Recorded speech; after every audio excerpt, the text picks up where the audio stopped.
Meanwhile, Amara and Momo walked outside, Momo's eyes widening as she took in the penthouse, marveling at how beautiful and luxurious it looked, straight from the movies. She glanced at Amara and asked if this is where she is staying, and Amara nodded, telling her that she was supposed to stay at the boot camp residence, but knowing how possessive and jealous Liwei is, he had made her move into the penthouse with him and even decided to be in Beijing with her for the duration of her boot camp. Momo looked at her and told her that she was very lucky to have him, that he really loves her, that he almost ran mad when she was poisoned and lost her memory, and that she really believes her and Liwei were meant to be. Amara looked at her with a soft smile, cheeks tinged with pink at her words. Momo took her hand, guiding her to a seat, her expression turning serious as she asked about the pregnancy test, how it went. Amara smiled, telling her that she was not pregnant.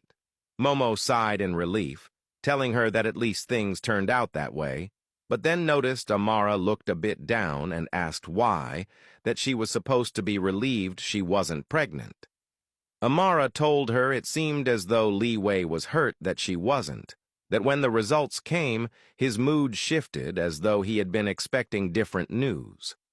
Momo leaned closer, eyes wide, asking if that meant Liwei wanted a baby with her. Amara nodded slowly and told her that he doesn't say it to her face, but his words and actions show that that's what he wants. Momo pressed further, asking what made her say that, and Amara leaned in, voice low, telling her that he always talks about wanting to get her pregnant, that they went for family planning together, and that it seems like he doesn't want to use any protection with her, that he would rather they remain celibate until marriage than use protection. Momo giggled, and Amara, noticing, told her she was serious, not joking. Momo leaned in, still giggling, and told her that she thought it was hot for Liwei to say that she could already imagine them in the bedroom. Leaning even closer, she asked how he was, that there are so many speculations about him online since no one knows much about his life. She giggled again and asked if he is really dominant, like people say, if he's the type to handcuff you and blindfold you. Amara, blushing, pushed her away, insisting she stop joking. Momo, serious, reminded her that maybe Liwei was right, that they should wait until they are ready for any consequences that come with being intimate. Amara nodded, stating she would try her best to make sure nothing happens. Momo smiled and told her she was jealous, that she had found her own Prince Charming while she was still struggling. Amara told her to take it easy, that the right man would come at the right time. As they continued talking, Liwei arrived, all dressed up. Momo glanced at him, thoughts of their earlier conversation crossing her mind, making her giggle as she imagined so much. Liwei looked at her, asking if she was okay, and Momo sat there giggling, telling him she was fine. Liwei turned to Amara and pulled her from her seat. She scanned him, asking where he was going, and he told her he had been invited to his marketing team get-together and was just going to stop by. Amara's expression shifted, and she walked over to the garden area, upset. Liwei observed her, then approached from behind, calling her babe, telling her he would be back soon and wouldn't take long. She remained silent. He wrapped his arms around her from behind, leaning in, asking since when she started being so clingy and attached, that they had just spent the day together, and he will only be gone for a couple of hours, promising he'd be back to hold her in his arms. He called her his princess, telling her to turn around and look at him. Amara stayed still, looking away, upset. He leaned closer, lips brushing her ear, whispering that she should turn around and let her man take a good look at her. Her cheeks flushed as she slowly turned to him. He pulled her closer, telling her to be his good girl and let him go, that when he returned, he would give her all his attention. He added that the get-together was important, that he needed to meet other key stakeholders. Amara felt the gun strapped to his pants, curiosity flickering in her eyes. She asked why he needed it, and he told her he needed to be safe, just in case. Kai appeared, watching them, telling Amara to let him go, promising he'd take good care of her, and if she got scared, he'd sleep beside her to keep her safe. Liwei turned sharply, eyes on Kai, warning him not to try anything. Kai laughed, telling him he was joking, that he'd only sit beside her and keep her safe, which made Liwei even more furious. Kai burst out laughing, insisting he was joking, and of course the last thing he would do is touch what belonged to the mighty Liwei. Kai's expression shifted as he asked Liwei if he really needed to go to the get-together, suggesting that he could just skip it so they could hang out together as friends, this little chance to bond. Liwei's gaze remained sharp on him, unwavering, as he told him he had to go. He held Kai's eyes for a long, deliberate moment. Finally, Kai conceded, asking if he was okay. Liwei nodded, then reminded him to remember their promise, that whatever happens, they would always be brothers. Kai's smile widened, telling him not to worry, that he was stuck with him and that he was going to annoy him forever. Liwei chuckled, the sound low and controlled, then turned to Amara and called her over. Amara hesitated, still upset, standing her ground. Liwei's gaze sharpened, piercing and commanding, holding her in place. He called her over again, asking if she was really just going to stand there and not bid her man goodbye properly. She looked at him, meeting the intensity in his eyes, feeling the weight of his masculinity, the way he dominated the space around him. Her knees weakened, her heart raced, her body betraying her. Slowly she walked toward him, submitting to his command. He pulled her close, pressing his lips to hers in a firm, possessive kiss as Kai watched silently, a bemused expression on his face. Liwei leaned close to her ear, his voice low and intoxicating, whispering that Daddy would be home soon. With that, he released her and walked away, leaving her standing there, trembling, her body still weak, as if he were still holding her. She wondered how he had such control over her, how he had wrapped her completely around his finger. And she loved it. Kai snapped his fingers near her, jolting her out of her daze. She turned to him, startled, and he stepped closer, eyes gleaming with curiosity. He asked her what exactly Liwei did in private to make her submit like that, how he only had to look at her and she would come running, how he even called himself her daddy. Amara looked away shyly, cheeks burning, and quickly rushed off toward Momo, leaving Kai standing alone, shaking his head, murmuring that they were indeed an amusing couple. Meanwhile, Liwei pressed the accelerator, the engine of his car humming like a predator ready to strike. He spoke into his earpiece, calm but commanding, asking if the private jet was ready, that he needed a return trip from Beijing to Shanghai, that he had urgent business to handle that night, and would return to Beijing the same night. The pilot confirmed readiness, and Liwei told him he would be at the airport any minute and to prepare for takeoff. He hung up, pressed the accelerator further, the car surging forward, his expression darkening, fingers tightening on the steering wheel as the city lights blurred around him. Meanwhile, Amara, Momo, and Kai sat together, laughter and playful chatter filling the room as they played games, their voices blending into the light hum of joy. The energy was contagious, filling the space with warmth. Ming entered, carrying the food he had prepared and carefully placed it on the table. He lingered for a moment, observing them, and stated that he had made it in case they got hungry. Amara looked at him with a warm smile, acknowledging his kindness and thanking him. Ming scanned for an empty spot to sit, noticing the one beside Momo. Before he could move toward it, Kai shifted swiftly, occupying the seat, forcing Ming to find another place. Kai's hands wrapped around Momo as he tilted her head gently toward him, leaning in to ask if she was okay and enjoying herself. Momo nodded, her smile shy but sincere. Leaning closer, he asked if she was hungry.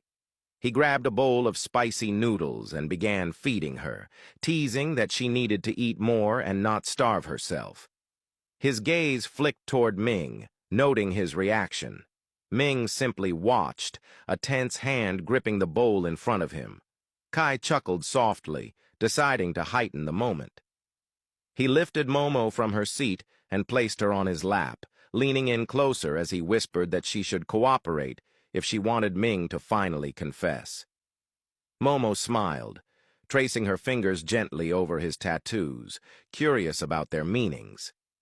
Kai explained that each tattoo represented a place that had inspired him during his travels. He added teasingly that perhaps her name would be inked on his skin next.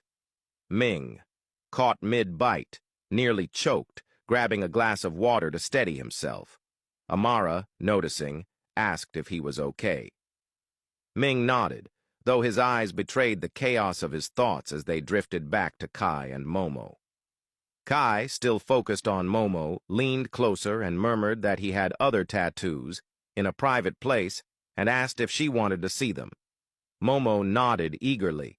Kai glanced at Ming, noting how he was already suffocating, and laughed softly. He stood, taking Momo's hand, suggesting they go and see the rest of his tattoos in his room. Ming slammed his bowl onto the table, his gaze sharp as he confronted Kai, insisting he couldn't take advantage of a young university student. Kai looked at him calmly, questioning what he meant, asserting that Momo clearly wanted to engage and that it wasn't as if he had a gun to her head. Ming, undeterred, countered that even so, Momo was young and could be easily influenced. He instructed her to sit, but Momo glared, defiant, telling him he had no right to command her and that she could do as she pleased.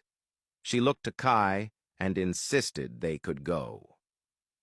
Without hesitation, Ming grabbed her hand, walking her toward the house, leaving Kai seated and laughing quietly. He leaned back, satisfied, stating that his job was done. Amara glanced at him, curious, asking if he had intentionally made Ming jealous. Kai nodded, explaining that he knew Ming well and that deep down, Ming understood Momo was good for him, but was denying it. It was up to Ming to decide whether to cast her aside or give her a chance. Amara smiled, impressed, telling Kai he was remarkably skilled at making others jealous. She admitted she wanted to see him in love with someone in his life, imagining he must be playful, fun, and teasing. Kai explained that he was different with Liwei and Ming. Liwei, he said, was the dominant type, loving aggressively. Ming, by contrast, was devoted. When he loved, he gave his all. Kai chuckled softly, trailing off, letting Amara watch him closely, waiting for him to continue. Leaning in, he teased that she would have to see for herself, if she ever got lucky enough to witness him with a woman in his life. Amara laughed, shaking her head, amused by his words. Her expression shifted as she glanced at her cell phone, wondering aloud when Liwei would return. Kai teased her, pointing out that Liwei had not been gone long and suggesting that she control her growing attachment. "You're the clingier one now," he said with a grin. Meanwhile, Liwei had already arrived in Shanghai. His steps were firm and deliberate as he made his way through the hospital corridors, the tension in his movements commanding attention. He headed straight for the room where his uncle had been moved to, his expression unreadable, his mind racing with thoughts of what he was about to do once inside. Ming stood with Momo in his room, the air between them heavy, his jaw tight as his eyes locked on her. He asked her if she was out of her mind doing what she was doing with Kai. Momo simply looked at him, her gaze steady, her tone calm as she asked what was wrong with that, saying that she and Kai were only getting to know each other and she didn't see any issue with it. Ming took a slow step forward, his eyes narrowing as they burned into hers. He said there was an issue, that she was young, that Kai could easily manipulate her into doing things she didn't want to do, like already wanting to go to the bedroom with him just to look at his tattoos. His words carried heat, an edge that made the air between them tighten. Momo didn't flinch. Keeping her gaze on him, she asked what if she wanted to do it. Ming's voice cut through the silence, low but sharp, saying he wouldn't allow it. The words came out fast, unplanned, Realizing what he had said, he looked away for a second, tension running through his shoulders, then looked back at her, saying it was because it was inappropriate. She said nothing, only watched him. Disappointment shadowed her face, her voice quiet when she asked if that was all he had to say, nothing else. Ming looked at her, eyes unreadable, lips pressed tight, saying nothing. Her voice trembled now, anger and hurt bleeding through as she asked if he even had a drop of feelings for her. She asked why he had dragged her away if he didn't care, when all she had done was try to get to know someone else who was at least open about wanting to know her. She told him to let her be, that she wouldn't bother him anymore, that maybe he thought she wasn't his type because she was just a university student with no powerful background, while he was a professional doctor with his own practice and a good family name. She said maybe he was right, that it would never work between them, that she would delete his number, delete him on WeChat, and walk away for good. She turned to leave, her steps slow, her shoulders shaking as she reached for the door. Ming stood there unmoving, eyes following her. Just before she could open it, his voice broke through the silence, low, steady, but carrying something new. He told her he didn't want her close to Kai because she was his girlfriend.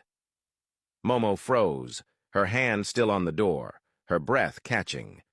For a moment, she didn't move, trying to process if she had heard him right. Slowly, she turned around to face him, eyes wide, asking what he had just said.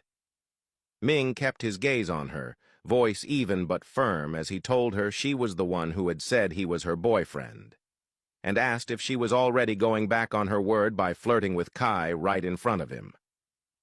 A smile broke across Momo's face, wide and bright, her eyes glistening. Without thinking, she ran to him, throwing herself into his arms. He caught her, holding her tight as she hit his back, laughing through tears, calling him a fool and asking what had taken him so long to say those words. Ming held her close, his hand tightening around her waist. He told her he just couldn't stand seeing her with another guy, that she shouldn't do that again. Momo nodded quickly, still smiling, agreeing without a second thought. He stood there, still holding her, a storm quieting in his chest. For a brief moment, his thoughts slipped elsewhere, to Jan. Maybe this was how he would finally let go of her. Maybe having someone else in his life would help him forget her completely. If that's what it took to erase Yan from his heart, he was willing. Meanwhile, Leewi moved through the quiet hospital corridor, his steps controlled, each one echoing faintly off the polished floor. The night outside was still. Before approaching his uncle's room, he pulled out his phone and dialed Master Shen. The line picked up immediately. Liwei's voice was cold and sharp as he told him to shut down all CCTV cameras in his uncle's hospital room and the hospital. Master Shen agreed without hesitation, but before Leewi could hang up, he told him to be careful. Leewi paused, silent for a moment, then simply said to make sure it was done and ended the call. He moved forward. The door was slightly open. His hand brushed the handle, but he stopped. Voices came from inside. His uncle's tone was calm, confident, steady, not the voice of a dying man. Liwei's eyes narrowed as he listened. His uncle was telling the doctor that he would process the payment the next day, once he was discharged, and that the doctor had played a key role in making it convincing that he was dying. The doctor thanked him, telling him he was an important client and that they would always do anything for him. Leewi froze, every muscle in his body stiffening. His uncle had faked it, the illness, the tumor, the confession. He had paid the doctor to produce a fake report. Master Shen had been right all along. This was all a trap, a perfect, deliberate setup to lure him into believing a lie and to get him killed. His eyes darkened, the fury in them deep and dangerous. His fists clenched, jaw tightening as the truth sank in like a blade. Footsteps moved toward the door. Leewi stepped back quickly, hiding in the corner of the hallway's shadow. The door opened. The doctor stepped out and walked away. The moment the sound of footsteps faded, Leewi slipped inside, locking the door quietly behind him. His uncle looked up, startled, eyes widening as fear flickered across his face. Liwei stood by the door, unmoving, his face unreadable, his eyes cold and sharp, a dark stillness radiating from him. From that look alone, his uncle already knew why he had come. His voice trembled as he asked what Liwei wanted. Liwei didn't answer. He stepped closer, slow, deliberate, every movement controlled. His eyes burned with quiet rage as the silence in the room thickened, the tension heavy enough to choke the air.